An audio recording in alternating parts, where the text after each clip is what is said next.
വൈകുന്നേരം ചായയുടെ കൂടെ എളുപ്പത്തിൽ എന്താ ഉണ്ടാക്കാമെന്ന് ചിന്തിക്കുന്നുണ്ടെങ്കിൽ ഈ ഒരു റെസിപ്പി എന്തായാലും കണ്ടു നോക്കൂ.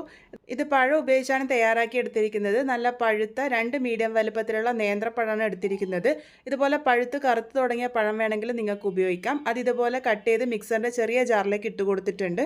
ഇതിൻ്റെ കൂടെ 3 ടേബിൾ സ്പൂൺ പഞ്ചസാര കൂടെ ചേർത്ത് നല്ല ഫൈനായിട്ട് തന്നെ അരച്ചെടുത്തിട്ടുണ്ട്. ഈ ഒരു രീതിക്ക് അരച്ചെടുത്തതിന് ശേഷം ഇതിലേക്ക് മൈദയാണ് ചേർത്ത് കൊടുക്കേണ്ടത്. മൈദ നമ്മൾക്ക് കുറച്ചായി ചേർത്ത് കൊടുക്കാം. അതുപോലെ തന്നെ ഒരു നുള്ളു ഉപ്പ് ചേർത്തിട്ടുണ്ട്. ഒരു 1/4 ടീസ്പൂണോളം ഏലക്കാപ്പൊടി ചേർത്തിട്ടുണ്ട്. ആദ്യം അരക്കപ്പ് മൈദ ചേർത്ത് ഒന്ന് മിക്സ് ചെയ്തെടുക്കുന്നുണ്ട്. അതിനുശേഷം നമുക്ക് നോക്കിയിട്ട് വേണം ചേർത്ത് കൊടുക്കാൻ വേണ്ടിയിട്ട്. ഇപ്പോൾ അരക്കപ്പ് ചേർത്ത് കൊടുത്തു. ഇനി ഇതിലേക്ക് ഒരു 1/4 ടീസ്പൂൺ ബേക്കിംഗ് സോഡ ചേർത്ത് കൊടുക്കണം. കൂടെ തന്നെ വീണ്ടും ഞാൻ അരക്കപ്പ് മൈദ കൂടെ ചേർത്തിട്ടുണ്ട്. നമുക്ക് കൈ ഉപയോഗിച്ച് നല്ലപോലെ തന്നെ മിക്സ് ചെയ്തെടുക്കാം. അപ്പോഴാണ് നമുക്ക് ഈ ഒരു കൺസിസ്റ്റൻസി കറക്റ്റായോ എന്ന് കറക്റ്റായിട്ട് മനസ്സിലാകൽ. അപ്പോൾ ഇതാ ഞാനിപ്പം 1 കപ്പ് ചേർത്തു. വീണ്ടും ഞാനിവിടെ 1/4 കപ്പും കൂടെ ചേർത്ത് കൊടുത്തിട്ടുണ്ട്. ഇത് നിങ്ങൾ നോക്കി മാത്രം ചേർത്ത് കൊടുക്കുക. നമ്മൾ ഉപയോഗിക്കുന്ന പഴത്തിൻ്റെ വലുപ്പമൊക്കെ അനുസരിച്ച് മൈദയുടെ അളവ് അങ്ങോട്ടോ ഇങ്ങോട്ടൊക്കെ ആകും. ഞാനിവിടെ 1/4 കപ്പ് മൈദ ചേർത്തിരുന്നു. കൂടെ 1 ടേബിൾ സ്പൂണും കൂടെ ചേർത്തിട്ടുണ്ട്. എല്ലാം കൂടെ നന്നായിട്ട് മിക്സ് ചെയ്തെടുത്തിട്ടുണ്ട്. ഇതുപോലെയാണ് നമ്മുടെ കൂട്ട് വേണ്ടത്. നമുക്ക് കയ്യിൽ വെച്ച് ഉരുട്ടിയെടുക്കാൻ പാകത്തിനാണ് നമ്മുടെ കൂട്ടുണ്ടാകുക. ഇതിപ്പോൾ പാകത്തിന് തന്നെ റെഡി ആയിട്ടുണ്ട്. നല്ല പോലെ തന്നെ ഒന്ന് മിക്സ് ചെയ്തെടുക്കുക.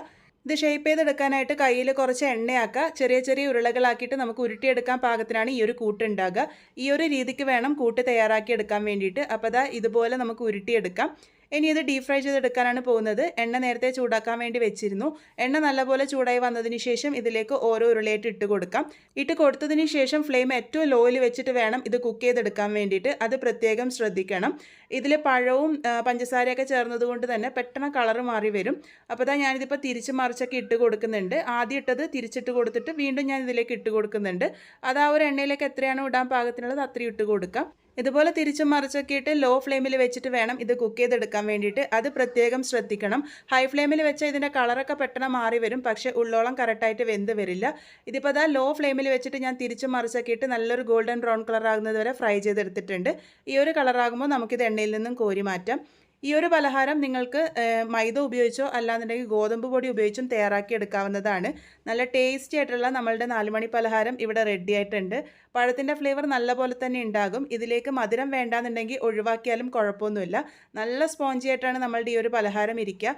എന്തായാലും നിങ്ങൾ ട്രൈ ചെയ്ത് നോക്കൂ. ട്രൈ ചെയ്ത് ഫീഡ്ബാക്സ് ഒക്കെ പറയാൻ വേണ്ടി മറക്കരുത്.